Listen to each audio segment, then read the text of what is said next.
Bonjour auditeurs et auditrices de Radio Taïwan International, ici Clément Tricot, vous écoutez un nouvel épisode de RTF, votre émission sur les relations Taïwan-France. Aujourd'hui, nous commençons une série d'émissions, c'est une interview avec la chercheuse Chantal Zheng. Alors c'est une chercheuse dont je suis très heureux de pouvoir avoir dans l'émission. Effectivement, elle a commencé à se rendre à Taïwan dans les années 70, à l'époque où Taïwan était encore sous Chiang Kai-shek. Ses domaines de recherche, l'histoire, l'ethno-histoire et la taïwanologie. Et notamment, elle a étudié plusieurs choses, à la fois les groupes austronésiens, mais aussi les questions de patrimoine. Et vous savez, si vous écoutez La Ville en pratique, que l'architecture et le patrimoine, c'est un domaine qui plaît beaucoup dans l'émission. On va sans plus attendre directement commencer l'interview avec Chantal Zheng pour ce début de série d'interviews.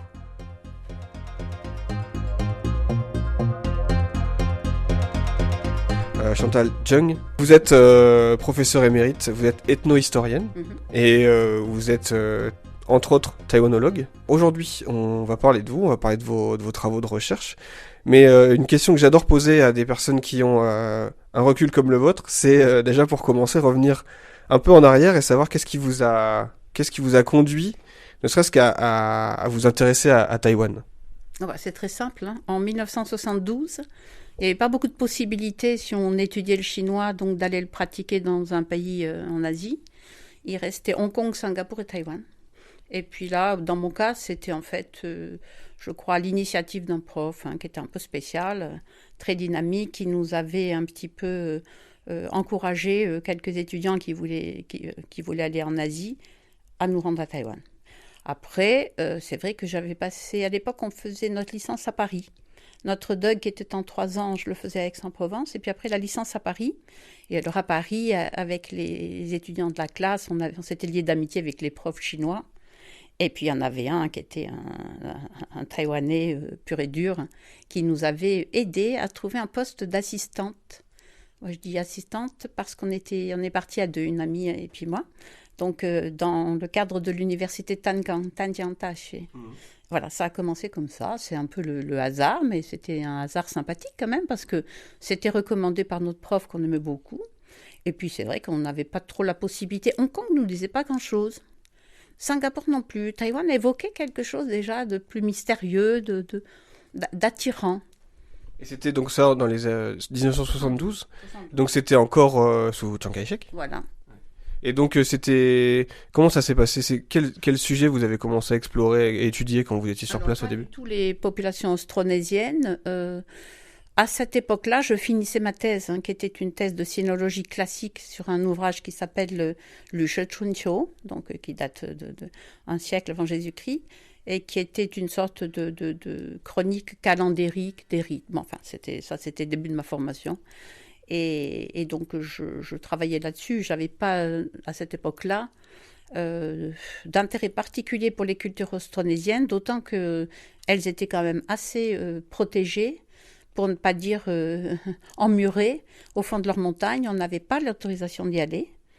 Et les Taïwanais racontaient toutes sortes de trucs sur toutes sortes de choses très péjoratives sur ces groupes qui étaient mangeurs d'hommes ou je ne sais trop quoi. En fait, il y avait tout un un mouvement pour essayer de les rabaisser le plus possible et d'essayer de montrer que c'était en fait des moitiés d'humains qui ne valaient pas la peine qu'on s'intéresse à eux. Bon, comme on ne pouvait pas y aller, on n'y allait pas. Et si on n'y allait pas, on ne pouvait pas déclarer un intérêt pour elle. Alors c'est vrai qu'il y avait quand même des Austronésiens qui étaient déjà bien un peu intégrés dans le tissu taïwanais parce qu'ils étaient mariés ou parce qu'ils s'étaient un peu fondus dans la culture chinoise, mais en se gardant bien d'évoquer leurs racines austronésiennes. À cette époque-là, c'était pas bien vu d'évoquer ces racines austronésiennes, donc ils les cachaient. Et c'est un peu tous ces côtés un peu mystère et ce côté un peu caché qui vous a donné envie d'aller étudier ça un peu plus en détail? Petit, parce que ça, c'est sur 50 ans quand même. on a là quand même une frange assez intéressante, temporelle. Mais donc, pour les 3 ans que j'ai passés d'affilée à Taïwan de 72 à 75, c'était finir ma thèse et puis profiter de l'île, me faire des amis. J'ai rencontré mon mari là. Voilà, ça s'est passé comme ça. Et ensuite, il a fallu quand même peut-être 2-3 ans. Ensuite, je suis rentrée en France, on s'est mariés. On a eu nos enfants, donc on a dû passer 4-5 ans sans retourner à Taïwan. Et donc, à ce moment-là, la première thèse était finie et je cherchais le sujet de la seconde, parce qu'à l'époque, on faisait ce qu'on appelle les doctorats d'État.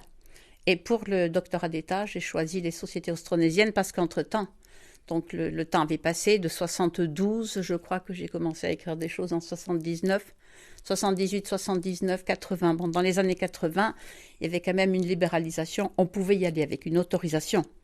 Il fallait avoir une autorisation. Par exemple, moi, je demandais à l'Academia Sinica. On pouvait aller dans les villages. Bon, et puis c'était donc là possible de voir comment ces populations vivaient. J'ai commencé à m'intéresser aux populations atayales de Miaoli, parce que Miaoli, c'est le chef-lieu de la famille. Ça me permettait d'habiter chez eux et d'aller faire mon terrain. Alors ça, Miaoli, c'est sur la partie ouest de Taïwan, voilà, dans le centre à peu près. Voilà, partie ouest. Et puis petit à petit, je suis descendue dans le sud et je me suis intéressée au Taïwan pendant plusieurs années. Voilà, donc, et puis de là, voilà. 5, 6, 7, je ne sais plus, j'ai dû mettre 10 ans pour finir cette thèse, donc sur les Austronésiens. Les Austronésiens perçus à travers les sources chinoises. Ce n'était pas de l'ethnographie contemporaine, mais j'ai étayé quand même avec de l'ethnographie contemporaine ce que les sources chinoises disaient de ces populations. Ça m'a beaucoup intéressée. Qu'est-ce qu'elles en disaient justement D'ailleurs, comment ça se passait quand on arrivait dans les villages là-bas qui remontent au 6e siècle, peut-être même avant encore. On peut remonter dans la littérature chinoise classique, mais après c'est beaucoup plus difficile d'être sûr qu'on parlait bien de Taïwan, puisque les noms n'étaient pas ce qu'ils sont de nos jours. Donc encore faut-il se retrouver. Mais petit à petit, à partir des premiers siècles de notre ère, on a des ouvrages assez importants qui se suivent et qui vont évoquer l'île. Alors ils vont surtout faire une description physique des personnes qui y habitent, un peu de leurs mœurs, puisqu'ils sont très différents des Han. Alors ce sont des expéditions qui sont commanditées par les différents empereurs pour aller voir ce qu'il y a dans cette île, si c'est intéressant ou pas. Et donc les personnes missionnées après reviennent, puis font des rapports et puis écrivent des paroles et puis disent ce qu'ils ont vu. Alors ça m'a beaucoup intéressée parce que je me suis dit que petit à petit, j'ai essayé de faire coller ce que ces sources chinoises disaient par exemple au 6e siècle de notre ère avec ce que moi je percevais dans les villages de nos jours. Ça m'a beaucoup intéressée, pour ne pas dire passionnée. Ça m'a valu aussi quelques petits problèmes par la suite quand j'ai voulu publier et mettre en rapport des choses qui avaient quand même parfois 10 siècles de décalage. Certains sinologues se sont jetés sur moi comme des chiens enragés, disant « qu'est-ce que c'est que ça ?» Mais moi, c'était très important pour moi parce que j'avais l'impression que qu'il y avait un lien, que j'avais quelque chose que je devais suivre et que j'ai suivi. Et donc c'était facile à l'époque d'arriver se présenter auprès de populations atayales ou à Taïwan. Ah, les gens étaient adorables. Il n'y a eu aucun souci. C'était parfois difficile, je dois dire, parce que c'est souvent les conditions les gens faisaient ce qu'ils pouvaient. C'était comment justement leur grenier, bon, c'était pas toujours facile. Mais bon, c'est bien, j'ai fait quand même. Je suis contente d'avoir parfois eu ce courage de le faire, même si c'était parfois très dur. Mais bon, les gens étaient adorables. J'ai jamais eu aucun souci avec eux. Et je regrette maintenant, je vais vous dire une chose, en prenant de l'âge, je me dis, je ne pourrai jamais plus faire ça maintenant. Parce que c'est des conditions rudes. Et puis c'est en montagne, il n'y a pas de moyens de locomotion. Fallait se déplacer sur la moto des gens qui montaient ou qui descendaient. Il n'y a pas forcément... À l'époque, il n'y avait pas forcément de taxi. Et je pense qu'aujourd'hui, les routes sont pas tellement meilleures qu'avant. Donc ça, c'était un peu dur matériellement. Mais sinon, la cohabitation avec les gens était très intéressante. J'ai beaucoup aimé. Et donc vous avez alors travaillé sur ces populations austronésiennes, mais pas que. Moi je vous ai aussi contacté pour un domaine qui me plaît personnellement, qui touche à l'histoire, au patrimoine et à l'architecture. Vous avez beaucoup écrit sur le patrimoine taïwanais, différentes époques. Et l'histoire, oui. Et l'histoire de Taïwan. Alors peut-être une question pour comprendre un peu les recherches que vous avez fait. Vous dites que ça fait 50 ans que vous faites des recherches sur Taïwan. Est-ce que parce que la notion de patrimoine, elle a plusieurs sens. Quel sens a le patrimoine, peut-être architectural à Taïwan, selon vous pour les Taïwanais ou pour les gens de l'extérieur qui le... Pour les Taïwanais, De nos jours ou sur un laps de temps disons, je pense que la notion de patrimoine à Taïwan, elle a dû beaucoup évoluer. J'ai souvent vraiment pesté parce que j'ai vu des choses donc il y a 50 ans qui ont disparu au fil du temps et ça m'avait bien contrarié parce que c'était des édifices qui ensuite ont été détruits au profit de grands immeubles ou de constructions que les entrepreneurs locaux voulaient faire, donc sans s'occuper de ce qu'ils détruisaient par la même occasion. Puis à cette époque-là, avant les années 70, il n'y avait pas de loi de protection du patrimoine, donc on faisait ce qu'on voulait. Si on voulait un bout de terrain, on mettait le feu à l'habitation. Et je pense à Tinches, il y a une maison, je ne sais pas si c'est Ronglo ou Pailo, mais il y en a une des deux qui a disparu dans un incendie. Et je l'avais vue à un moment, j'ai voulu y retourner quelques années après, et elle avait disparu donc, dans les flammes. Et ça, j'ai trouvé, à cette époque-là, j'étais même assez en colère à l'égard des Taïwanais qui n'avaient pas d'intérêt pour ce patrimoine-là, pour construire des horreurs. Enfin, des horreurs, vous allez me dire, c'est relatif, hein.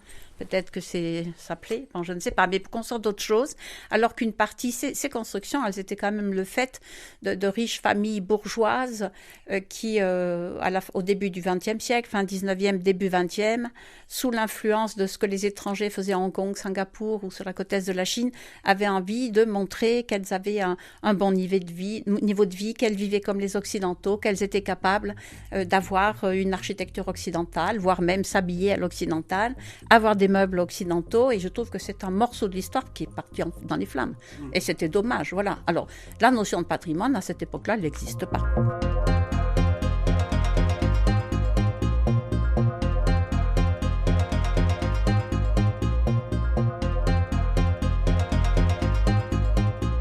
Merci auditeurs et auditrices d'avoir suivi cette émission RTF sur les relations Taïwan-France avec la chercheuse Chantal Chung. On va s'arrêter ici. Pour cette fois, on recommencera dans les émissions qui viennent. Restez donc branchés sur les ondes de RTF. C'était Clément Tricot. Moi, je vous donne rendez-vous bientôt pour un nouvel épisode. Et d'ici là, bien entendu, portez-vous bien. À bientôt.